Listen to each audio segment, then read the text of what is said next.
Ada ke?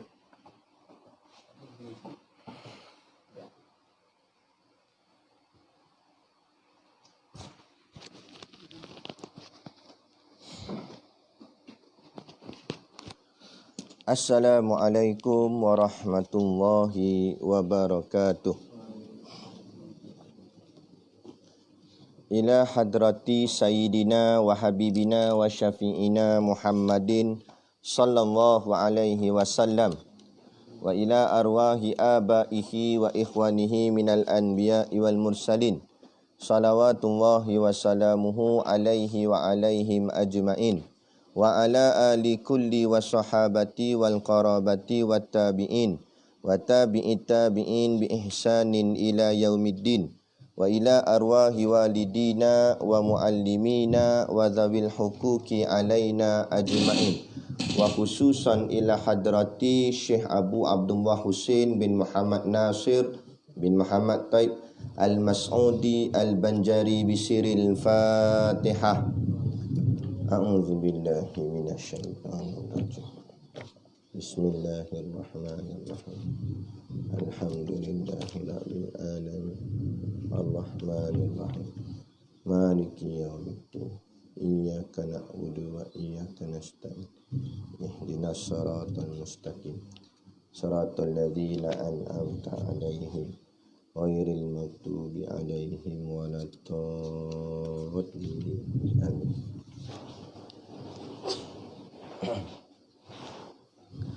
Bismillahirrahmanirrahim. Alhamdulillahi hamdan katsiran kama amar. Ashhadu an la ilaha illallah wahdahu la syarikalah. Wa ashhadu anna sayyidana Muhammadan abduhu wa rasuluh. Allahumma salli wa sallim ala sayyidina Muhammad wa ala alihi wa ashabihi wa tabi'ina lahum bi ihsanin ila yaumiddin. Subhanaka la ilma lana illa ma 'allamtana innaka antal alimul hakim. Rabbi shrah li sadri wa yassir li amri wahlul 'uqdatam min lisani yafqahu qawli. Wala haula wala quwwata illa billahil aliyil azim. Amma ba'. Jadi kita sambung lagi muka surat yang keempat, sifat yang ke-7 daripada 20 sifat. 1, 2, 3, 4, 5, 6, 7, 8, 9, 10 daripada atas. Qala al-muallifu rahimahullahu ta'ala wa nafa'ana wa iyyakum bi ulumihi fid daraini amin ya rabbal alamin. Kata pengarang kitab, ketujuhnya kudrah, artinya kuasa Allah Ta'ala. Bermula maknanya iaitu satu sifat yang maujud, yang berdiri ia pada zat, yang mewajib ia bagi zat akan kaunuhu qadiran, yang ta'aluk ia dengan mengadakan tiap-tiap mungkin dan meniadakan dia atas muafakat iradatnya.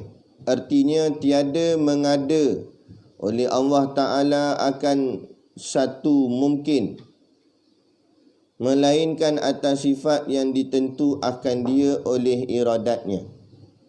Lawannya al-ajzu, artinya lemah, iaitu mustahil. Dalilnya firman Allah Ta'ala, wallahu ala kulli syai'in qadir. Artinya bermula Allah Ta'ala atas tiap-tiap sesuatu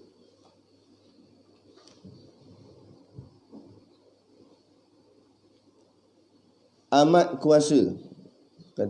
Kita anak koyak dah ni. Ke-8-nya kan, iradat, artinya berkehendak Allah Ta'ala. Bermula maknanya iaitu satu sifat yang mawujud, yang berdiri dengan zat, yang mewajib ia bagi zat akan kaunuhu muridan, yang ta'aluk ia dengan menentukan mungkin dengan satu sifat daripada segala sifat yang harus atasnya atas muafakat ilmunya. Artinya tiada menentu Allah Ta'ala akan mungkin melainkan barang yang diketahui dengan apa tu? Ilmunya. Qoyak habis lah. Apa tu? Betul, al-karahiyah. Lawannya al-karahiyah. Artinya benci ia, yakni mengada suatu dengan tiada ditentu akan dia, iaitu mustahil. Dalilnya firman Allah Ta'ala, innallaha yaf'alu ma yurid. Artinya bahawasanya Allah Ta'ala perbuat ia akan barang yang dikehendakinya akan dia. Kesembilannya ilmu. Artinya mengetahui Allah Ta'ala bermula maknanya iaitu satu sifat yang maujud, yang berdiri dengan zat, yang mewajib bagi zat akan kaunuhu aliman, yang ta'aluk ia dengan mengetahui dengan sekalian yang wajib dan sekalian yang mustahil dan sekalian yang harus atas sifat yang ada sekaliannya itu dengan dia, akan sebagai mengetahui yang tiada menerima lawan pada satu jalan jua pun. Lawannya al-jahlu, artinya jahil, iaitu mustahil. Dalilnya firman Allah Ta'ala, wallahu bikulli syai'in alim. Artinya bermula Allah Ta'ala dengan tiap-tiap sesuatu amat mengetahui. Okey, InsyaAllah kita 3 sifat haladan insyaAllah. Balik sifat 7 tadi, iaitu kudrat. Jadi macam biasa 5 poin. Yang pertama, nama dia. Nama dia kudrah, kudratun. Bahasa kita ngaji belah Melayu ni kudrat lah kita sebut. Arab dia kudrah, kudratun. Pertama nama. Yang kedua erti. Erti maknanya terjemah kudrah tu. Jadi kudrah itu diterjemah dalam bahasa kita artinya kuasa. Kuasa siapa? Kuasa Allah Ta'ala. Nak berkuasa pun boleh, nak berkuasa pun boleh. Betul belaka, asalkan takrifannya tu tepat. Kalau Padael dia kata perkuasa. Kemudian pergi ke makna dia. Yang poin ketiga, makna. Bermula maknanya nya kuasa tu, iaitu satu sifat. Jadi pertama sekali kita baca satu-satu, nak faham dia. Baca kitab dia macam tu. Jadi maknanya nya kuasa tu iaitu satu sifat. Nak faham dulu kuasa tu satu sifat. Jadi bila dia kata sifat, maknanya apa? Kuasa ni apa? Semalam baru kita belajar apa makna sifat. Makna sifat ialah berdiri atas zat. Pegang kemas-kemas sampai bila-bila. Makna sifat ialah berdiri atas zat. Jadi bila dia kata bermula maknanya nya kuasa iaitu satu sifat, maknanya kuasa itu jawablah. Kuasa itu berdiri atas zat. Faham? Zat sama? Zat Allah. Jadi maknanya sifat kuasa Allah Ta'ala ni berdiri atas zat Allah. Okey.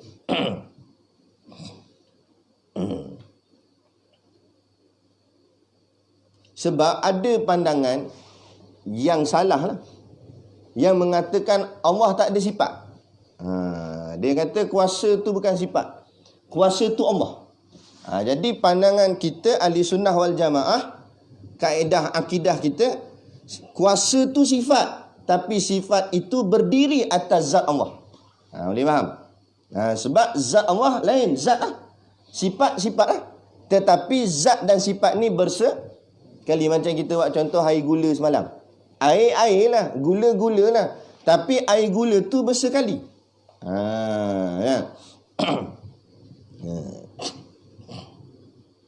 Sebab tu siapa menafikan sifat, maka rosaklah. akidah dia. Jadi kita tak menafikan sifat. Kita tetap mengatakan ada sifat iaitu kuasa, tapi sifat itu berdiri atas zat Allah. Okey. Jadi yang maknanya iaitu satu sifat. Itu dulu. Kemudian baru kita pergi kataan seterusnya. Yang maujud. Satu-satu. Kalau kita tengok kat sini ada banyak yang. Itu penting mengaji ilmu nahu. Yang tu isim mausul. Maknanya dia nak menerangkan apa yang nak diceritakan. Lepas tu yang pertama dia kata satu sifat. Lepas tu yang macam mana sifat tu? Yang maujud. Okey. Yang keduanya, sifat itu maujud. Apa makna maujud? Maujud tu maknanya ada sungguh. Ada dan sungguh. Ada benda, ada tapi tak sungguh. Yang ni sifat Allah Ta'ala ni, kuasa ni, kudrat ni ada sungguh, ada dan sungguh. Maknanya dia ada dan sungguh. Sungguh tu maksudnya takkan lari dah. Kejap elok pada Allah Ta'ala. Memang sungguh-sungguh Allah bersifat dengan sifat kuasa. Maknanya takkan sekali-kali lemah. Takkan kurang kuasa Allah. Ada pun macam kita ni bolehlah gak kita pinjam-pinjam cakap kita ada kedrat. Orang dulu-dulu sebut bahasa kedrat lah. Bahasa sekarang ni kita sebut tenaga lah. Awak tak masuk kuliah, tak ada kedrat nak bangun. Nampak contoh, maknanya tak ada tenaga lah. Maknanya dia tak mampu nak bangun. Tu panggil kedrat tu. Jadi macam kita makhluk ni ada kedrat tu, tapi tak sungguh. Tak sungguh tu maksud macam mana? Kadang-kadang elok, kadang-kadang tak elok. Kadang-kadang semangat, kadang-kadang tak semangat. Kadang-kadang awal datangnya masjid. Nampak? Kadang-kadang lambat masbuk pula. Dia gitu. Kejap ada kejap. Allah tak begitu. Kuasa Allah kuasa sentiasa. Lepas tu macam kita ni, kalau di peringkat makhluk kita manusia ni, kita ada sebut pihak berkuasa kan. Ni sekejap lagi nak pergi buat report polis. Kepada pihak berkuasa, kita mendesak untuk ambil tindakan. Jadi pihak berkuasa tu selagi mana dia ada kuasa, baru dipanggil dia pihak berkuasa. So kalau dia tak ada kuasa, tak jadi dia pihak berkuasa. Macam polis, dia ada kuasa untuk saman orang. Selagi mana dia ada pakai uniform dia ada jawatan dia. Esok dah pencen dah boleh saman orang. Dah jadi rela dah. Lepas tu dia nak saman orang. Tak boleh, mu rela je. Nampak? Dia tak ada kuasa dah. Makna kuasa dia pinjaman je. Time ada lah, time tak ada lah. Ada pun kuasa Allah sungguh. Sungguh ni maksudnya takkan takdir. Sebab kuasa Allah bukan lantikan. Kuasa manusia lantikan. Dia ada jawatan, dia jadi jawatan Perdana Menteri ke kerajaan ke atas lantikan. Masa tu memang ada power. Masa itu ada kuasa. So dah tak ada kuasa, tak ada apa. Macam ni, dalam Bersatu, Muhyiddin pecat Mahathir. Mahathir tak setuju. Orang pecat dia tak setuju. Nampak? Contoh maksudnya macam ni lah. Ana timbalan muda pondok ni. Lepas tu kita lantiklah seorang amir. Amir ni maksudnya ketua pelajar pondok. Jadi dia tiba-tiba dia duduk blok pembangkang dia katakan contoh. Dia lawan balik sekolah dia. Jadi kita pun pecat dia. Tiba-tiba dia tak setuju. Dia amir dia tak setuju. Kemudian dia nak pecat pula Timbalan Mudi. Nampak? Dia nak pecat balik Muhyiddin. Padahal dia dah habis lah. Dilucutkan dah keahliannya. Dia kata bukan pecat jawatan, lucut keahlian. Dan kalau lucut keahlian, jawatan-jawatan sekali lah tak ada. Bodoh. Tak sedih. Namu macam hebat sangat. Dan kalau ahli tu tak ada dah, jawatan semua tak ada dah lah. Itu maksud dia. Dia memang tak boleh terima. Sebab apa dia tak boleh terima? Dia nak pergi mana? Kalau dia nak masuk parti lain, takkan nak jadi ahli biasa. Ataupun jawatan, takkan dia daripada parti lain, daripada parti satu. Lepas tu dia nak masuk parti lain, takkan orang nak angkat dia jadi pemimpin atas terus. Mana boleh? Setiap rumah ada kepala masing-masing. Kan? Lepas tu ada orang buat viral, dia buat satu gambar. Dia buat gambar sembang dua orang. Gambar tu lain-lain lah. Mula-mula apa nama Mahathir dia sembang dengan Anwar. Mahathir tanya, PKR macam mana? Ada kosong tak kat Ana? Dia tak kata Ana lah, ada kosong tak kat aku? Kan? Kata Anwar Ibrahim, tak ada, cuba tanya Mak Sabu. Lepas tu gambar sebelah Mahathir dengan Mak Sabu pula. Mahathir buat macam dialog situ lah. Mahathir tanya, dah PAN ada kosong tak? Lepas tu Mak Sabu kata, tak ada Tun, cuba Tun tanya DAP. Tanya DAP pula lingkuan M bawah tu. Lepas tu Tun tanya DAP pula lingkuan M. Lingkuan M kata tak ada Tun. Lah kali gambar keempat Tun muka sedih, menangis. Lepas tu kenapa atuk menangis? Ada budak tanya. Kan? Lepas tu Tun kata salah Najib, dia kata. Tu Allahu Akbar. Dunia ni, negara kita huru-hara sejak dari dulu, sejak saya kecil ni. Sejak dari dulu huru-hara negara ni tak lari daripada dua orang ni, Mahathir dengan Anwar. Berebut jawatan Perdana Menteri daripada dulu ni. Kan? Yang kucak-kacir rakyat kita semua. Dua orang ni. Menyusahkan orang. Mana begini lari tajuk. Mana tadi? Maujud tadi. Jadi maujud tu ada dan sungguh. Macam jawatan dia Perdana Menteri ada je tapi tak sungguh. Lah kali bila tak ada dah. Dulu time ada power ialah yes boss. Mahathir ni dia punya Perdana Menteri ni masa dia jadi Perdana Menteri, orang panggil dia yes boss. Maksudnya apa dia kata kena ikut. Tak apalah time tu mu ada kuasa. Bila tak ada kuasa, orang boleh jatuhkan hang. Lepas tu jangan ingat kita sentiasa di atas. Jangan act, jangan sombong. Firaun jatuh Allah buat. Padahal Firaun dengan Mahathir mana power lagi? Firaun lagi kerajaan besar. Orang tunduk sampai orang sembah dia. Tapi kalau orang nak jatuh. Sejatuh-jatuhnya. Lepas tu jangan sombong. Ni hidup dengan penuh kesombongan dan sebagainya. Jadi sifat yang maujud, yang ada dan sungguh. Allah tak apa. Allah boleh tak bersifat dengan sifat sombong? Boleh. Sebab siapa boleh jatuhkan Allah? Kita nak sombong, so Allah bagi jatuh pada muka. Tapi Allah sombong, boleh siapa jatuhkan Allah? Ya, pilihan raya kali ni kita jangan undi Allah. Tokmu. Allah bukan jadi Tuhan dengan lantikan undian. Tak ada apa. Tak ada masalah. Mu tak nak sembah Allah, Allah tak kisah. Aku tak teringin sangat pun dengan ibadat sembahmu. Mu tak nak sembah aku tetap Tuhan, kata Allah.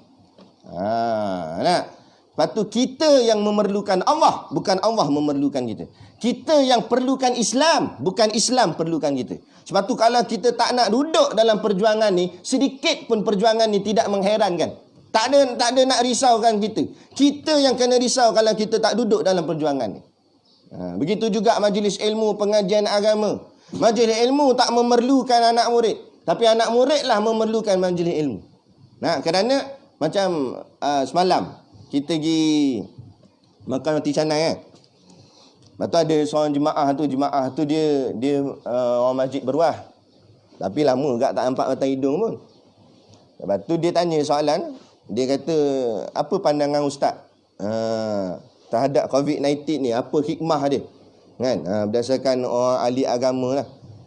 Kita kalau boleh tak nak jawab. Kalau jawab kena ke batang hidung dia. Tapi dah dia tanya, jawab jugalah. Kita kata ginilah. Dari sudut keduniaan tu, Allah habis lumpuhkan keduniaan ni. Maknanya habislah, mana yang untung jadi rugi. Kalau tak rugi pun orang cakap mendata terus dia punya ekonomi dia apa semua. Sebab apa? Sebab manusia sebelum ni sibuk sangat dengan dunia. Allah hantar satu virus yang sampai tak nampak dengan mata, habis dunia, hilang macam tu saja. Itu orang yang kejar dunia. Adapun yang bahagian akhirat, bahagian agama sampai habis tak boleh semayang jemaah, tak ada pengajian agama dah, kuliah-kuliah semua diberhentikan kan. Dan siapa yang rugi? Ustaz rugi ke? Nak tanya. Ulama rugi ke? Tok Guru Siddiq Nur rugi tak? Tak rugi. Kenapa tak rugi? Sebab dia tetap dengan amal dia dan ilmunya langsung tidak berkurang dalam kepala dia. Tapi yang jadi masalah apa? Kita semua pengajian tak ada, habis dah ada ilmu tak bertambah. Yang ada pun tak tahu dapat amal ke tidak. Tapi alim ulama duduk kat rumah dia lagi sonok, lagi kuat dia melaksanakan ibadat dia. Dengan tambah dengan semayang sunat dia apa sebagainya. Kan? Kemudian ilmu yang ada pada dia masih lagi tetap ada pada dia. Nah, jadi bila jadi benda ni, orang yang tidak mencari Allah dia akan rugi. COVID-19 ni mengajar kita, siapa yang tidak mencari Allah dia rugi. Tapi siapa yang mencari Allah dia untung pada ketika ni. Bergantung pada kita. Lepas tu ada orang dia kata COVID-19 ni bala. Tapi ada orang kata COVID-19 ni nikmat. Tapi nikmat bukanlah nikmat kesakit tu, tapi nikmat maksudnya begini. Masa yang terluang untuk melaksanakan ibadat dan sebagainya. Barulah terhegeh-hegeh nak kejar solat jemaah. Time ada solat jemaah dulu mu tak nampak batang hidung. Tak? Terhegeh-hegeh nak tanya kuliah bila nak start ni. Dah dia tak datang kuliah. Kan? Dalam ada kuliah di pondok kita tak boleh nak ada juga. Dan macam mana? Kan? Itu Allah bagi peluang gitu. Nah, kalau Allah sekat terus semua, kan? Lagi apa pun tak ada. Jadi siapa yang rugi? Diri sendirilah rugi. Para asatizah tak rugi apa? Kan? Lepas tu selalu asar ulama, mutiara ulama mengatakan al-ilmu yu'ta wa la ya'ti. Ilmu itu didatangi bukan mendatangi. Ilmu tu kita kena pergi cari dia, bukan dia datang kat kita. Lepas tu Ana selalu cakap, kalau kita perhati tengok, ilmu yang datang kat dia selalunya bukan tak berkat, tapi kurang berkesan. Berbanding yang orang pergi cari ilmu, itu lebih berkesan. Tak percaya, try tengok lah. Kalau kita datang berlenggang kan, kita datang nak dengar tok guru je, susah nak berkesan dalam kepala kita. Berbanding kita bawa kitab ke sebagainya, pergi jumpa tok guru tanya soalan, yang tu lebih melekat dalam kepala kita. Sebab apa? Sebab kita pergi cari dia, bukan dia datang kat kita. Ada? Sebab bila kita pergi cari, kita bersungguh. Macam cari harta kak, bila kita yang dicari dia, kita bersungguh mencarinya. Tapi kalau datang bergolek dia kat kita, duduk goyang kaki, duit masuk. Kurang bersungguh. Dan duit tu selalunya habis macam tu je. Sama gak dengan ilmu, macam tu juga. Itu dia. Jadi ni maujud yang ada dan sungguh. Sifat kudrat Allah Ta'ala. Yang pula lagi, dia tambah lagi al-aziz itu. Yang. Mausul lagi, maknanya menyambungkan lagi. Yang berdiri ia pada zat. Dan sifat kudrat ini berdiri pada zat. Pada zat Allah Ta'ala. Maknanya ada pada zat Allah. Ada pada diri Allah. Yang lagi, yang mewajib ia bagi zat. Akan kaunuhu qadiran. Dan sifat kudrat ini mewajib bagi zat. Mewajib ia bagi zat akan kaunuhu qadiran. Jadi dengan adanya sifat kudrat pada diri Allah, maka mewajibkan kaunuhu qadiran juga ada pada diri Allah. Tu maksud dia. Ayat ni dipanggil lazim melazimi. Bila ada sifat kudrat pada Allah, kaunuhu qadiran pun ada pada Allah. Dia begitu. Jadi kaunuhu qadiran ini dia bergantung dengan kudrat. Adanya kudrat pada diri Allah, maka adalah kaunuhu qadiran. Jadi takdir kata, kalau kita mengaji ilmu agama, tok-tok guru dia suka guna perkataan takdir. Takdir ni maknanya benda tu tak berlaku, tapi kita anggap dia berlaku. Tu panggil takdir. Takdir kata kudrat ni tak ada, maka ada tak kaunuhu qadiran? Katalah Allah tak ada sifat kudrat, maka kaunuhu qadiran ada ke tak ada? Tak ada. Boleh faham? Itu maksud dia. Jadi maksudnya adanya kudrat, maka adanya kaunuhu qadiran. Tapi adakah Allah tak ada sifat kudrat? Adakah Allah tak ada sifat kudrat? Faham tak? Ada tak? Takkan tak ada lah Allah tak ada sifat kudrat tu. Faham? Maknanya Allah tetap akan ada sifat kudrat. Maknanya kaunuhu qadiran pun tetap akan ada lah. Jelas? Yang tadi tu takdir saja nak bagi kefahamannya. Yang ta'aluk ia dengan mengadakan tiap-tiap mungkin. Ta'aluk ni kalau bahasa kitabnya, makna dia menuntut lebih sifat daripada zat. Itu bahasa kitab dia. Menuntut lebih sifat daripada zat. Tapi makna yang mudah untuk kita nak faham, kuasa itu atas apa? Tu takluk tu. Contohnya sifat tu atas apa? Contohnya sifat kuasa ni. Kuasa ni kena ke siapa? Atas apa? Jadi sebab tu dia kata ta'aluk ia dengan mengadakan tiap-tiap mungkin. Jadi sifat kuasa ni jatuh atas mungkin. Mungkin siapa? Kita belajar dah hari tu.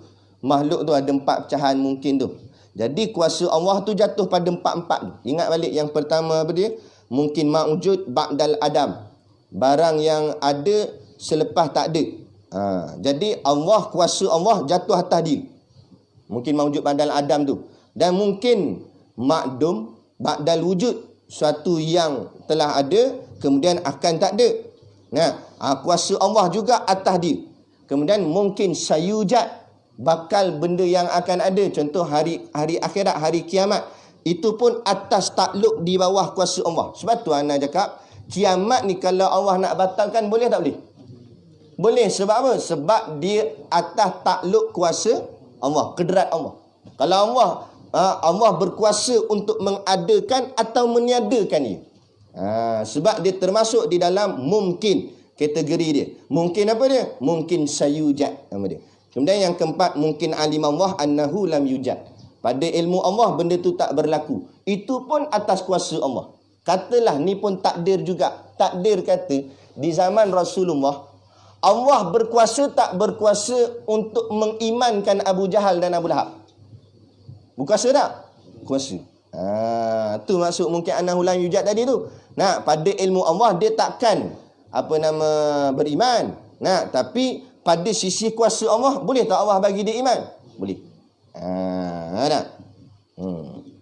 Atas kuasa Allah tu semua boleh buat. Terhadap mungkin, terhadap makhluknya. Itu. Jadi apa dia? Dengan mengadakan tiap-tiap mungkin. Mengadakan dan tiap-tiap mungkin dan meniadakan dia. Okey, 2. Mengadakan dan meniadakan. Jadi mengada dan meniadakan itulah bahasa kitab dia dipanggil taksir.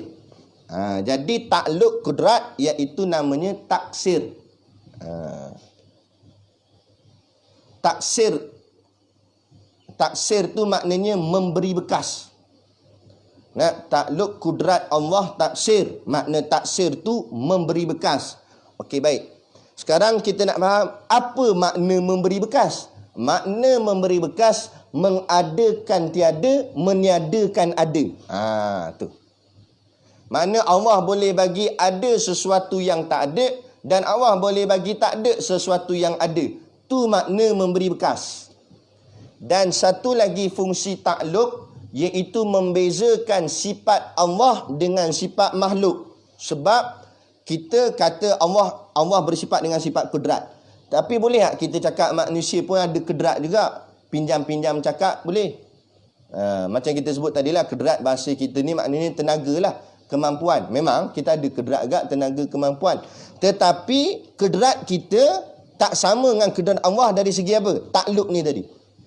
Kedrat kita tidak taksir. Kedrat kita tak boleh memberi bekas. Kedrat Allah memberi bekas. Maksud macam mana? Kedrat kita tak boleh mengadakan tiada dan tak boleh meniadakan ada. Yang kita buat ni, manusia buat ni, macam kita cakap itu. Manusia buat meja ni. Meja ni asalnya ada dah apa? Kayu dia. Kayu tu ada dah. Cuma manusia reka bentuk. Cantum jadi meja. Cantum jadi rumah papan.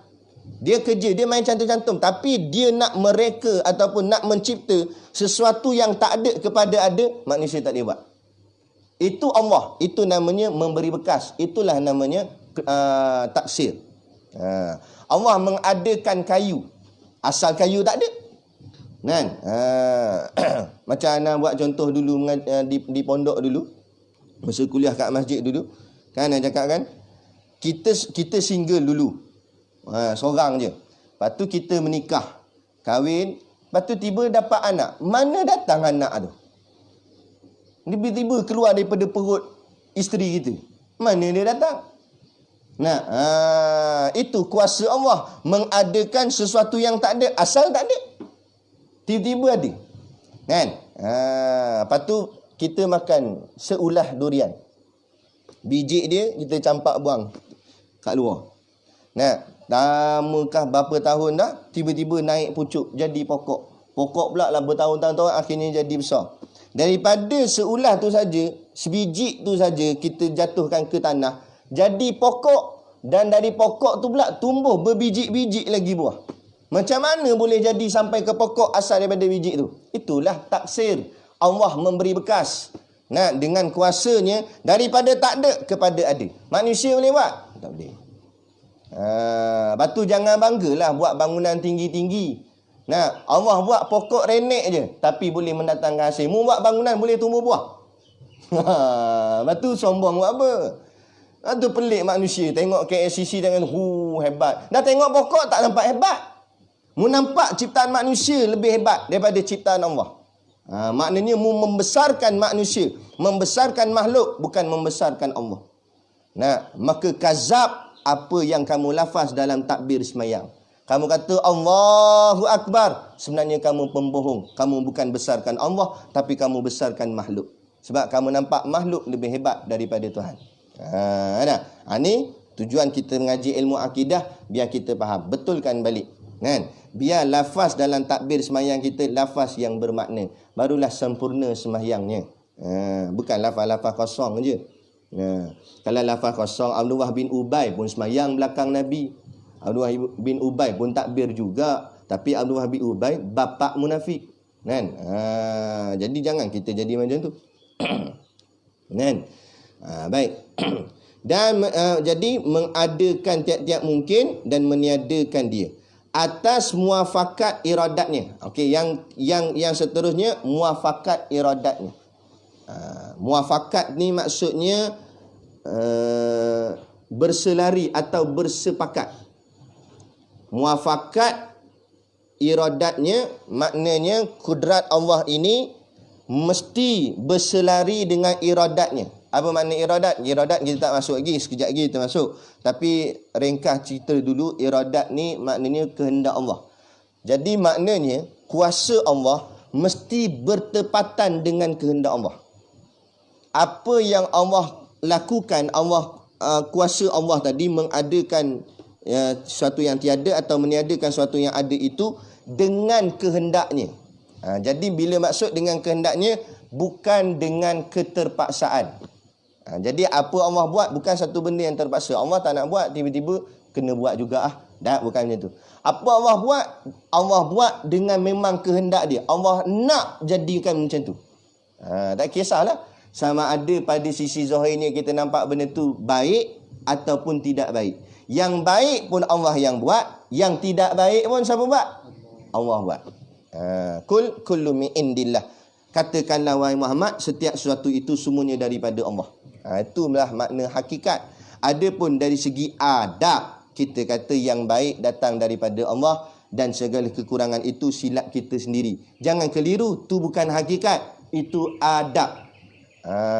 Adab ni maknanya beradab. Beradab dengan Allah.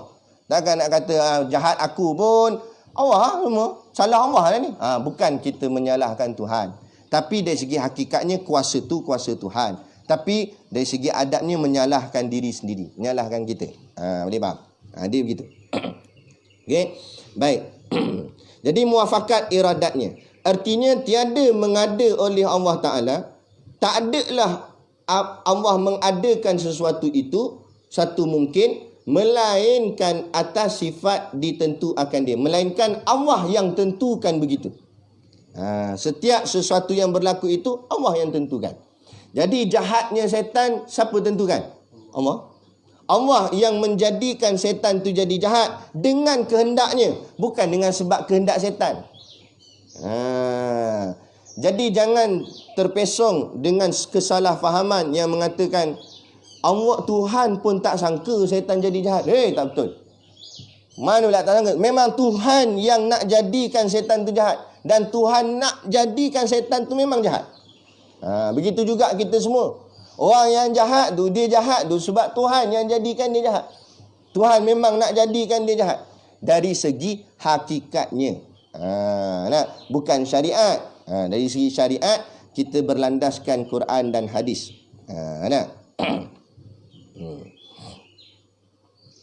Jangan bubuh hakikat.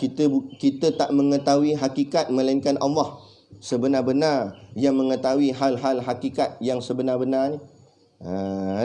Jangan kita kata Siti Kasim, Lingua Air apa semua ni kompom neraka dah. Mana membeli kompom? Tantahmu ke apa? Kompom neraka. Tak boleh nak kompom-kompom gitu sebab kita tak tahu barang hakikat. Kan? Sama ada tiba-tiba sekali dia berubah ke apa. Habis tu kalau macam tu yang ustaz pergi lawan dia pun apa? Lawan tu atas syariat. Dia melakukan sesuatu yang melanggar dari sudut hukum syarak. Quran kata salah, maka kita menegakkan Quran, nak menyatakan perbuatannya salah. Lepas tu ada gak yang kata, ya kita ni cara perjuangan kita ni keras, kasar, tidak berkasih sayang. Kasih sayang ni dia banyak makna dia. Banyak yang dapat dikupaskan. Kalau kita tegur seseorang itu supaya dia jadi elok, supaya dia kembali pada jalan yang betul, itu nama sayang tak? Walaupun tegurnya tu dengan kasar. Kan? Contoh kawan tu bawa motor laju. Kan? Bunyi exhaust motor pun kuat dah. Takkan kita nak cakap dengan lembut, jangan laju. Cakap macam itu. Mana dia nak dengar? Kena jerit kuat, "Woi, jangan laju oi. Depan tu ada lembu." Jerit, baru dia break begitu. Macam tu juga orang yang terlampau laju langgar hukum Allah, kita jerit ya. Marah supaya dia break. Supaya dia selamat. Tapi orang pandang kita, jahatnya tegur. Tegur cara elok tak boleh. Tengok keadaan lah. Ada keadaan tegur elok, ada keadaan tegur tu kena kasar. Tapi tujuan matlamat menyelamatkan umat. Takkan kita nak diamkan orang yang merosakkan agama? Cakap salah tentang agama kita diam. Akhirnya bukan setakat dia rosak, umat yang lain pun jadi rosak. Adakah itu menunjukkan kita sayang pada umat dengan membiarkan umat jadi rosak? Itu namanya kita meredai kemaksiatan walaupun kopiah 4 lapis atas kepala. Kan? Tasbih tak lepas dah kat tangan. Tapi mendiamkan kemungkaran. Bererti mereda atas kemungkaran. Sebab tu tak boleh. Kita kena bercakap. Orang suka tak suka tu bukan bicaranya. Yang penting Allah suka atau tak suka apa kita buat. Tu dia. Jadi kena jelas, kena benarlah apa yang kita lakukan. Berpandukan Quran dan hadis. Jadi kena beza antara syariat dan juga hakikat. Tiada mengada oleh Allah Ta'ala satu mungkin melainkan atas sifat ditentu akan dia oleh iradatnya. Selesai. Itu makna kudrat. Kemudian lawan dia al-ajzu. Al-ajzu ni asal perkataan ajaza. Ajaza tu maknanya lemah. Al-ajzu maknanya lemah. Artinya lemah, iaitu mustahil. Dalilnya firman Allah Ta'ala. Jadi mustahil Allah itu bersifat dengan sifat lemah. Makna lemah di sini apa dia makna lemah sini? Makna lemah patah balikkan makna kudrat tadi. Makna kudrat mengadakan dan meniadakan mungkin. Jadi lemah, Allah tak mampu mengada dan meniadakan mungkin. Mustahil Allah tak mampu. Kan? Allah tak mampu mengadakan sesuatu yang tak ada. Mustahil, akal tak boleh terima. Habis tu muada ni macam mana? Kan? Ataupun mustahil Allah meniadakan sesuatu yang ada. Mustahil. Akal tak boleh terima nak kata Allah tak boleh jadikan sesuatu yang ada kepada tak ada. Boleh? Allah boleh matikan, Allah boleh hilang. Tak payah kata dengan mati, hilang macam tu saja Allah boleh buat. Kapal terbang, sebiji kapal terbang. Penumpang hampir berapa orang dalam tu? 200 ke berapa dah dalam tu? Allah boleh lenyapkan sekelip mata. Tu tak tahu gimana. MH370. Allah boleh buat. Tak ada masalah. Tak payah kata nak hilang seorang. Beratus-ratus Allah boleh bagi hilang. 1000 Allah boleh bagi hilang. Juta Allah boleh bagi hilang. Sebab apa? Sebab ini semua kudrat Allah. Dalam genggaman Allah. Itu. Selesai bahagian kudrat. Kemudian kita pergi ke sifat seterusnya iradat. Ke-8-nya iradat. Bawa 5 poin macam tadi. Yang pertama nama sifat, nama sifatnya iradah, iradatun. Iradatun. Ataupun iradah. Yang kedua, erti dia, terjemah. Iradah, erti terjemahnya kehendak. Jadi iradat Allah artinya kehendak Allah. Berkehendak Allah Ta'ala. Yang ketiga, makna dia. Makna kehendak tu apa makna dia? Bermula maknanya kehendak itu, iaitu satu sifat yang maujud. Macam tadi juga kita pergi satu-satu. Yang pertama iaitu satu sifat. Jadi kehendak ni, iradat ni ialah sifat yang ada pada Allah Ta'ala. Macam kudrat tadi. Yang maujud, yang ada dan sungguh. Memang ada sungguh pada Allah Ta'ala. Ada pun kita boleh pinjam-pinjam cakap, makhluk pun ada kehendak tak? Kita pun ada kehendak tak? Nak makan, nak minum dan sebagainya. Tapi kehendak kita tidak yang maujud. Maksudnya ada kehendak tapi tak sungguh. Kehendak Allah maujud. Makna maujud tu ada dan sungguh. Kehendak kita ada tapi tak sungguh. Maksud tak sungguh, kadang-kadang ada, kadang-kadang tak ada. Macam nak makan, kadang-kadang ada rasa nak makan, kadang tak juga. Kadang-kadang suka, kadang-kadang tak suka. Kan? Macam orang menikah lah. Sebelum nikah tu, sampai tak boleh nak tidur malam. Lagi-lagi esok nak nikah malam tu memang tak tidur. Bukan tak tidur tu sebab tahajud, tak sebab mikir nak nikah esok. Mulut tu senyum aja. Kan? Terpijak tahi senyum. Nampak? Sampai tak ada orang senyum seorang macam orang gila. Kan? Sebab apa? Sebab ni tadi. Sonok sangat. Tapi bila dah menikah, keluar dah anak seorang. Ada tak macam tu lagi senyum seorang ada? Ada dah. Nampak? Buat lebih kurang je lah. Jadi maknanya perasaan tu, kehendak tu, dia bermain-main. Jat tinggi, jat rendah, jat ni. Allah tak? Allah, kehendak Allah sentiasa tetap ada pada Allah. Tak ada jadi duk berbolak-balik macam kita. Kejap nak, kejap tak nak, tak ada. Allah ikut. Bila Allah nak suatu, Allah buat. Tetap. Yang berdiri dengan zat. Jadi sifat iradat ni berdiri atas zat Allah. Yang mewajib ia bagi zat akan kaunuhu muridan. Macam tadi juga sifat lazim melazimi adanya iradat, maka wajib ada kaunuhu muridan. Kalau takdir kata iradat tak ada, kaunuhu muridan pun tak ada. Tapi mustahil lah. Kan? Tapi takdir. Yang ta'aluk ia. Okey, baik. Iradat pun ada ta'aluk tak? Yang ta'aluk ia dengan menentukan mungkin. Jadi ta'aluk iradat pun tetap jatuh atas mungkin. Jadi kuasa iradat Allah Ta'ala ni, sifat iradat Allah Ta'ala ni terkena atas mungkin. Mungkin ni mana? Yang tadi makhluk tu, 4 tu. Kita semua ni lah. Jadi kehendak Allah tu jatuh ke dia. Jatuh ke kita. Jatuh ke makhluk. Dan ta'aluk ia iaitu menentukan. Bahasa Melayu, bahasa kita disebut takhsis. Takhsis artinya menentukan. Jadi sekali lagi, tujuan ta'aluk antaranya lah hikmah dia. Ta'aluk ini juga untuk membezakan sifat Allah dengan sifat makhluk. Sebab kita boleh tak cakap makhluk ada kehendak, tapi sama ke dengan kehendak Allah? Tak sama. Apa yang tang mana tak sama? Kehendak Allah menentukan, taksis, tapi kehendak makhluk tidak boleh menentukan. Kita boleh kehendak je, tapi boleh kita tentukan. Habis kuliah ni bukan habis kuliah, dalam kuliah lah. Dalam kuliah tu dengar ustaz kata duk tasih-tasih dalam tu dia pun tentukan juga tu. Habis kuliah ni akan hati canai gitu. Kehendak dia lah dalam hati tu. Tengok muka ustaz pun dah macam muka hati canai lah. Kan? Tengok, sekejap lagi nak makan, tak sabar sangat. Lah kali bila pergi kedai, tanya roti habis. Yang tinggal nasi lemak je. Kan? Itu pun telur pun Allah tinggal ujung-ujung. Bilis tak ada lah. Tak apalah.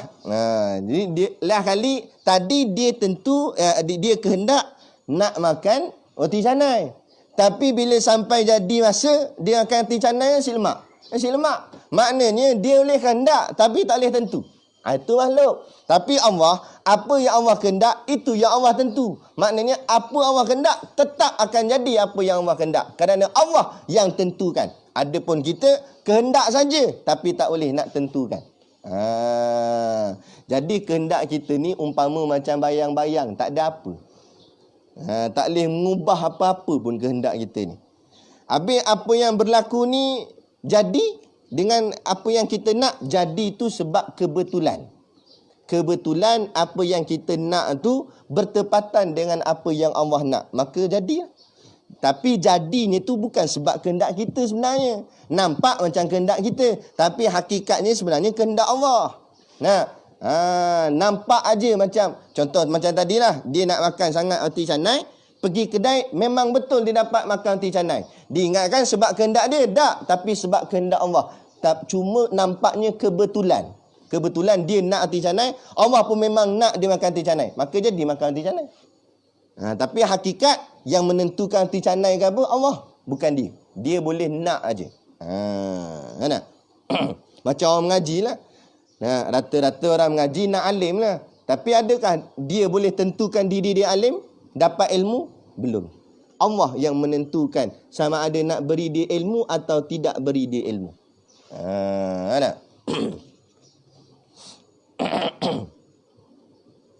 Dia kena muhasabah dirilah. Bukan nak kata siapa-siapa ni kita orang cakap nasihatilah. Kan? Tazkirah. Kalau kita rasa lemah dalam pengajian, yang melemahkan kita tu dosa kita. Itu tanda Allah tak nak masukkan ilmu tu kat kita. Jadi kita kena cek balik apa yang kita silap. Kan? Kalau Allah nak, dia jadi macam mana tak? Dia jadi semangat nak masuk pengajian, dia nak follow, dan dia boleh dia dengar dengan tekun dan sebagainya. Itu semua adalah ketentuan Allah. Tapi kalau tiba-tiba dia jadi lemah, jadi berat dan sebagainya, yang memberatkan kita bukan sebab kita letih, bukan sebab kita ngantuk, tapi sebab dosa kita. Cek balik apa benda kita salah dan silap dan sebagainya, sama ada hubungan dengan Allah atau hubungan dengan makhluk. Kan? Dia memang begitu. Kan? Dia bahagian dunia, ya. Kadang kita nak cucuk tanam, tapi sebab kita letih memang kita lemah. Itu bahagian dunia. Ada pun bahagian akhirat, bahagian ibadat, bahagian akhirat, dia bergantung kepada dosa pahala kita. Kan? Kita jadi lemah nak semayang, bukan sebab kita letih ke apa tak, tapi kerana dosa pahala kita. Yang memberatkan ibadat kita tu kerana dosa kita. Jadi sebab tu kalau kita tengok wali-wali Allah, kadang-kadang tua dah, umur pun puluh-puluh tahun dah, kita tengok badan dia pun macam tinggal tulang aja. Tapi semayang rancak kalah anak muda. Nak mengaji hebat, baca kitab sampai ke tengah malam mengaji, tak ada ngantuk apa, steady je dia. Sebab apa? Bukan kerana kedrat tubuh badan dia, tapi kerana dosanya ringan pada dia. Bila ringan, kuat ibadat dia. Tapi kita ni jadi lemah dalam bab akhirat kita kerana berat dosa kita. Jadi kena banyak istighfar lah. Banyak istighfar, taubat pada Allah. Sebab tu untuk mendalami ilmu agama kena banyak mencuci hati, bersihkan diri.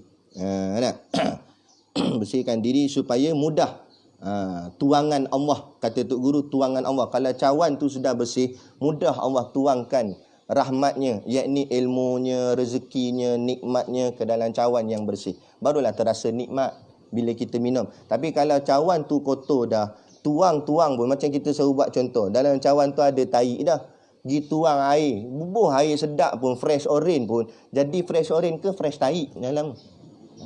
Lepas tu kita minum pun rasa tak sedap. Lepas tu kita mengaji pun rasa tak sedap, semayang pun rasa tak sedap. Bukan sebab pengajian tu tak sedap, bukan sebab semayang tu tak sedap.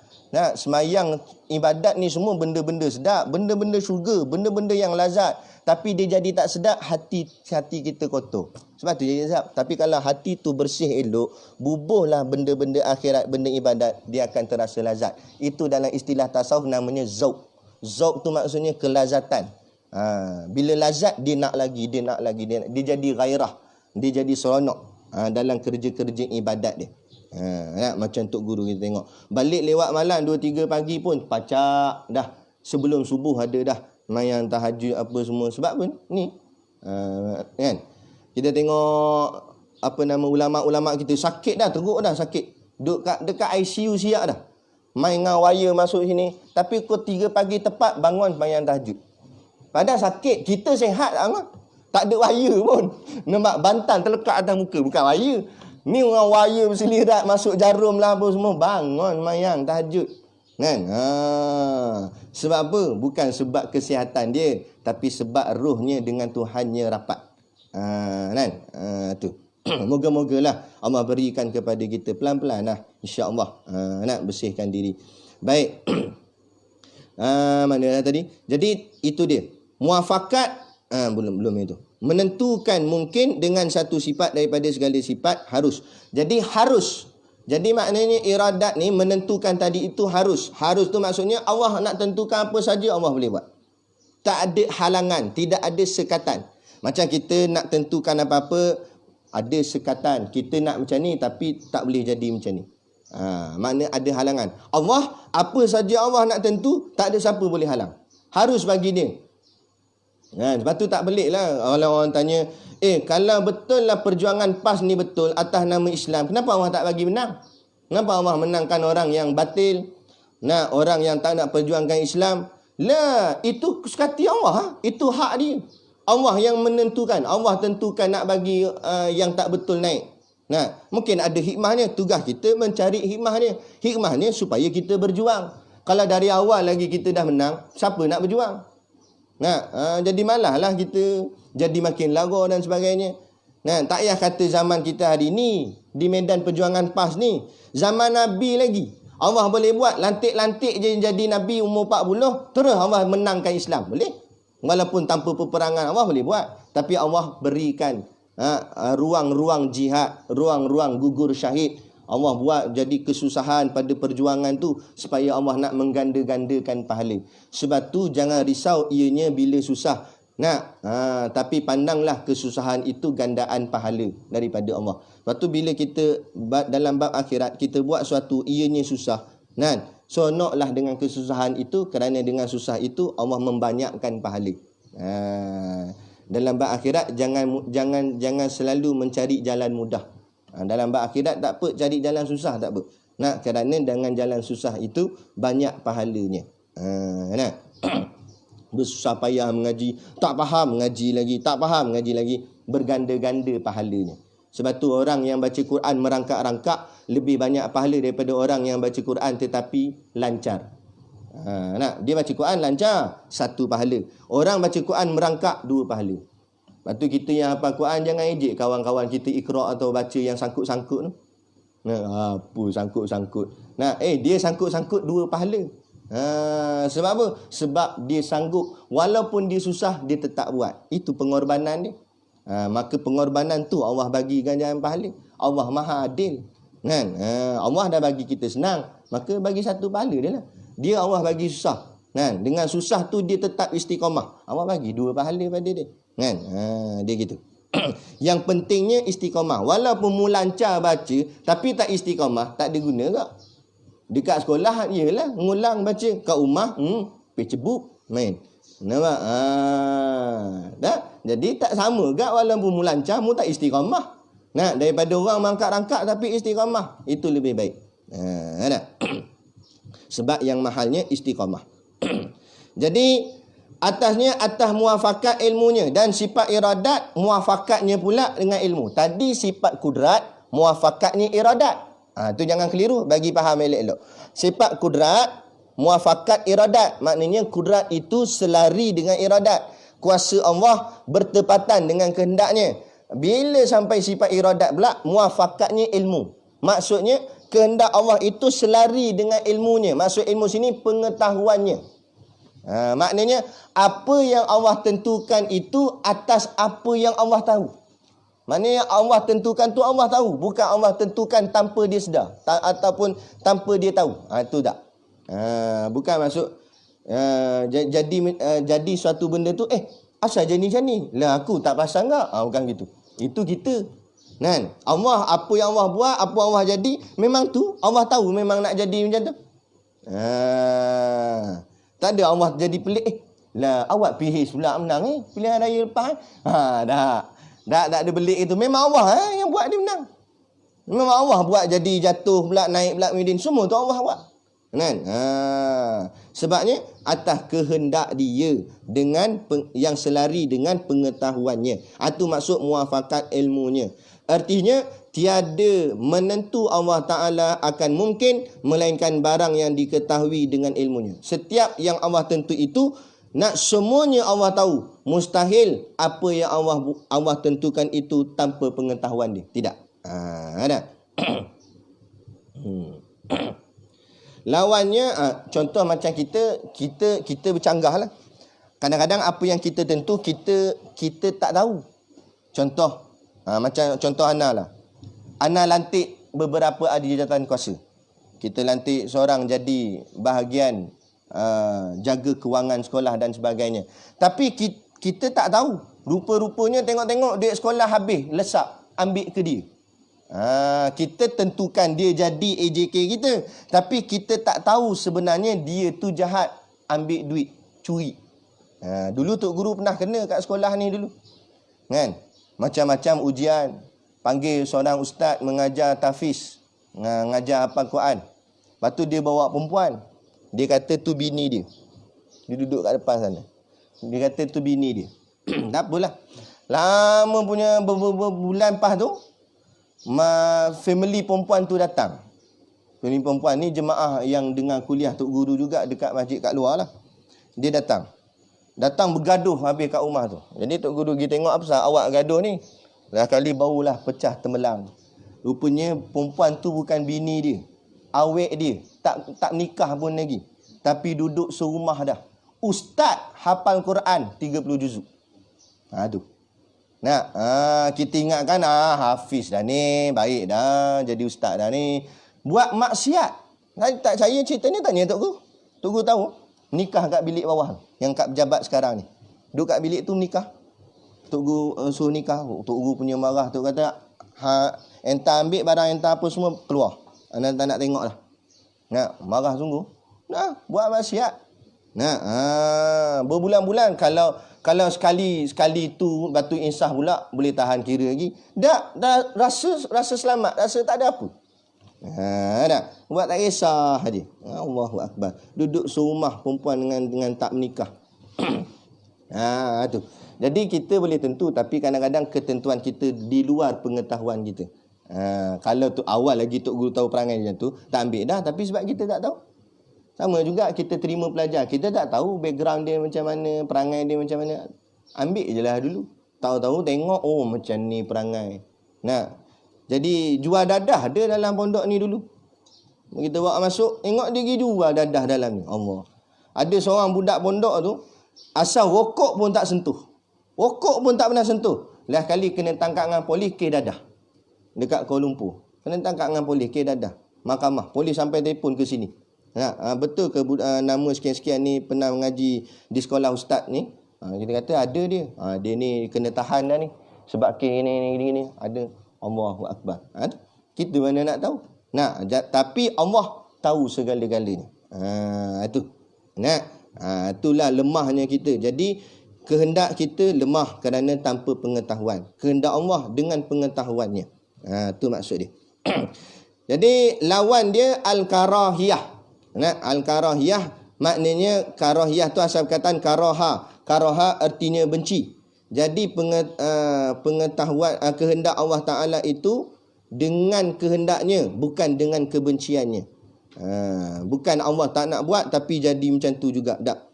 Jadi mustahil lah apa yang berlaku itu dengan kebencian. Bukan Allah tak nak jadi macam ni tapi jadi juga. Mustahil. Apa yang jadi itu dengan kehendak Allah. Kalaulah apa yang jadi itu bukan dengan kehendak Allah, maknanya itu terpaksa. Kalaulah berlaku keterpaksaan, soalannya siapa yang paksa Allah? Kalau Allah tak nak jadi macam ni tapi jadi macam tu juga, maknanya benda tu terpaksa berlaku. Jadi kalau terpaksa berlaku, siapa yang tekan Allah? Siapa yang paksa Allah? Kalau ada siapa yang memaksa Allah, maka Allah jadi lemah. Allah bukan Tuhan kalau begitu. Jadi mustahil, akal tak diterima. Allah lah Tuhan, maka Allah lah yang memaksa setiap sesuatu, bukan dia yang dipaksa.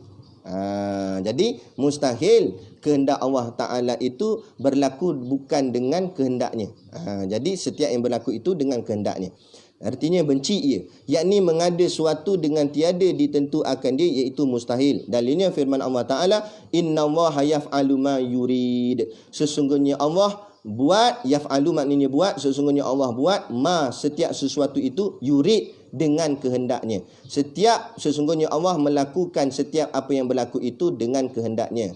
Artinya bahawasanya Allah Ta'ala perbuat ia akan barang yang dikehendakinya akan dia. Okey, baik. Yang terakhir, kesembilannya ilmu. 5 poin. Yang pertama, nama sifat. Nama sifat ilmu lah. Yang kedua, terjemahnya. Artinya mengetahui. Ilmu tu terjemah bahasanya mengetahui, tahu. Mengetahui Allah Ta'ala. Yang ketiga, maknanya.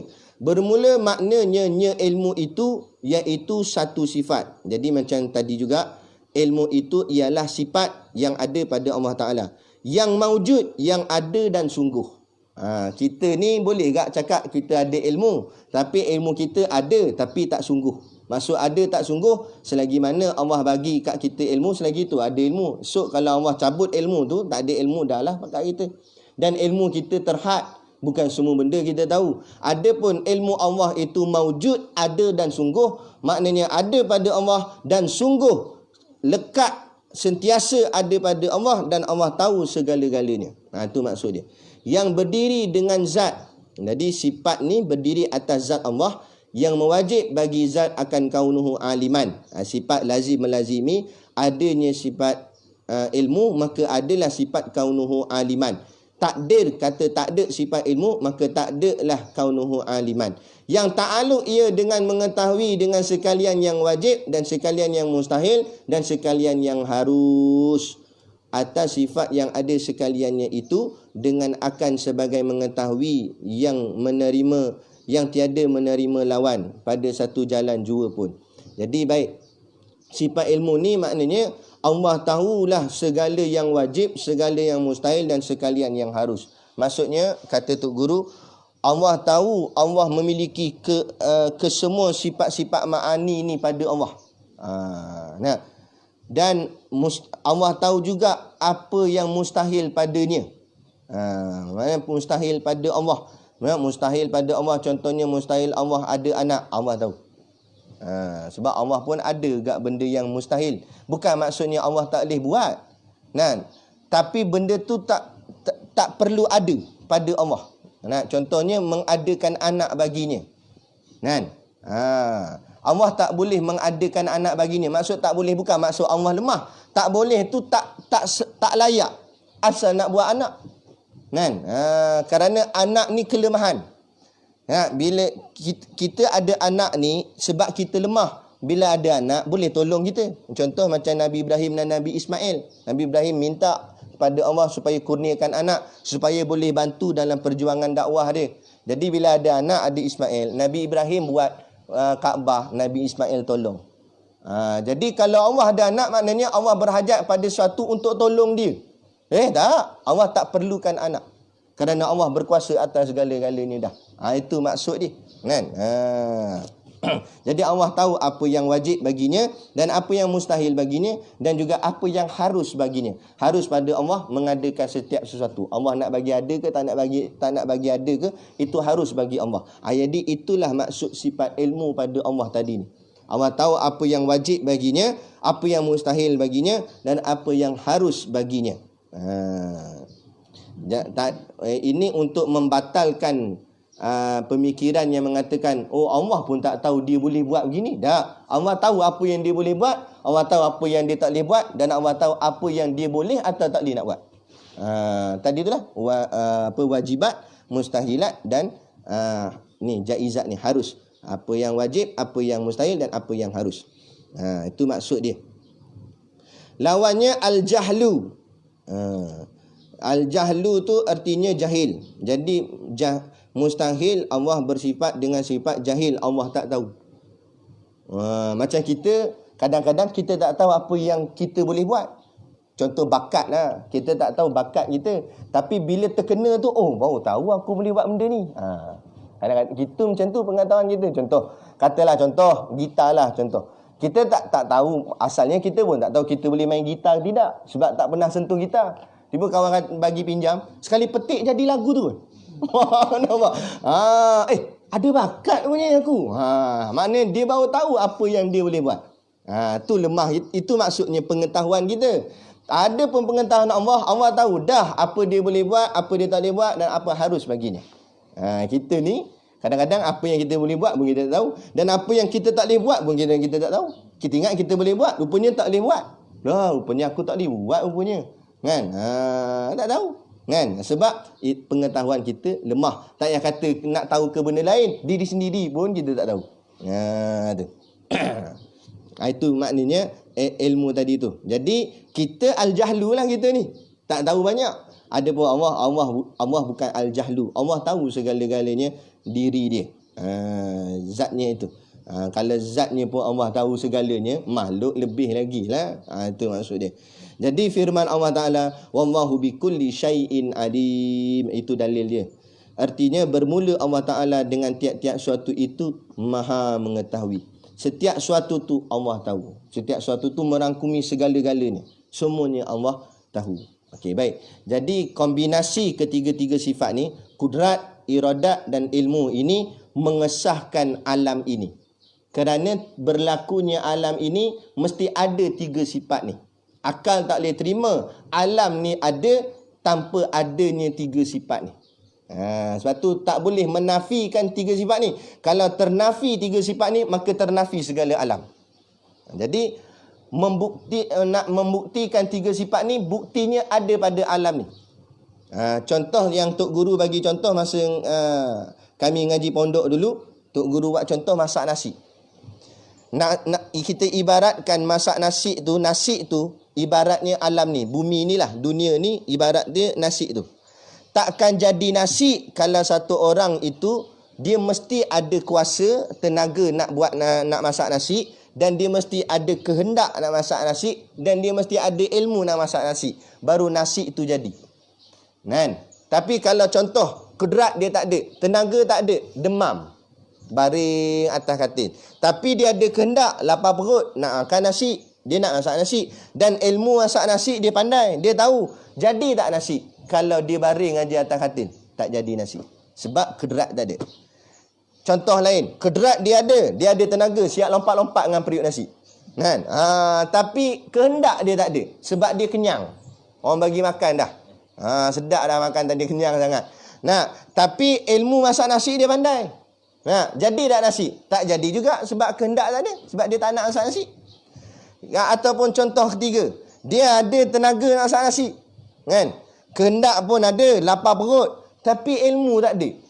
Tak pandai masak nasi. Periuk nasi pun terbalik. Nampak? Dah macam mana tak jadi nasi. Itu maksudnya alam ni. Kalau Tuhan tu tak ada kedrat, macam mana alam ni boleh jadi?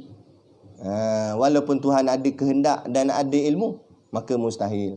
Ataupun Tuhan ada kedrat, ada kuasa boleh jadikan bumi ni, tapi tak ada kehendak nak jadi bumi. Ilmu ada, nak tak jadi juga bumi. Ataupun Allah ada kedrat, ada kuasa nak jadi bumi, dan Allah ada kehendak nak jadikan bumi, tapi Allah tak pandai macam mana nak jadi bumi ni, maka tak jadi juga bumi. Maka segala alam ini membuktikan Tuhan itu berkudrat, berkehendak, beriradat dan berilmu. Maka dengan tiga sifat ni lah, maka terjadilah alam. Maka tiga sifat Allah Ta'ala ini, pembuktiannya ada pada diri kita. Adanya diri kita ini kerana Allah bersifat dengan sifat kuasa, dengan bersifat dengan sifat kehendak, dan bersifat dengan sifat ilmu. Inilah tiga sifat daripada sifat ma'ani. Inilah dia sifat ma'ani, kudrat, iradat, ilmu. Kemudian kita akan sambung lagi nanti, lagi 4 sifat daripada sifat ma'ani. Semalam ada orang tanya, minta ustaz tolong ulang sifat ma'ani. Inilah dia sifat ma'ani dia, kudrat, iradat dan ilmu. Baik, jadi kita berhenti setakat ni. Kita nak sambung lagi? Nak kepala nak masuk warehal dah, sambung je apa. Nah, jadi kita sambung malam nanti insya-Allah. Sambung malam nanti kuliah insya-Allah. Dah maaflah kuliah daurah ni. Daurah dia memang macam ni lah. Dia panjang sikit daripada kuliah biasa. Sebab dia target nak habiskan satu-satu bab. Kan? Jadi kita ni depa bagi masa 3 hari je. Jadi ana harapkan dalam tempoh 3 hari tu kita khatam sifat 20 tu lah. Kan? Jadi sebab tu kita lajakkan sedikit masa untuk nak mengejar pengajian ni. Jadi sebab itulah berlarutan sikit masa dia.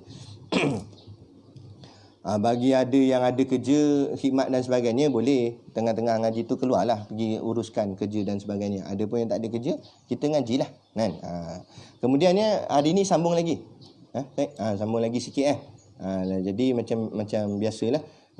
Waktu khidmat kita sambung lagi. Nanti waktu duha tu di kandang lembu insya-Allah. Jadi sekadar tu dulu pada hari ini yang dapat kita kongsikan. Moga-moga memberi manfaat kepada kita bersama. Soalan kita bawa ke malam nanti insya-Allah.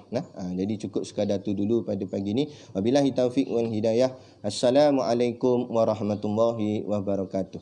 A'udzubillahi minasyaitonirrajim. Bismillahirrahmanirrahim. Alhamdulillahirabbil alamin wassalatu wassalamu ala asyrafil anbiya'i wal mursalin sayyidina Muhammad wa ala alihi washabihi ajmain. Allahumma taqabbal minna salatana wa du'aana innaka antas samiul alim wa tub alaina innaka antat tawwabur rahim. Allahumma ja'al dinana dinan nabi Muhammadan sallallahu alaihi wasallam wa salatana salatal khashiin wa amalana amala salihin wa niyatana niyatal mukhlisin wa dhunubana ya Allah dhunubal mustaghfirin wa hayatana hayatal ulama wa mautana bi mauti syuhada wa dikinal jannata ma'al anbiya'i alaihi wassalatu wassalam. Rabbana atina fid dunya hasanah wa fil akhirati hasanah wa qina adzabannar wa qina adzabannar wa qina adzabannar. Sallallahu ala khairi khalqihi sayyidina Muhammad wa ala alihi washabihi wasallam. Subhana rabbika rabbil izzati amma yasifun. Salamun alal mursalin walhamdulillahi rabbil alamin. Amin ya rabbal alamin. Taqabbalallahu minna wa minkum. Takbir.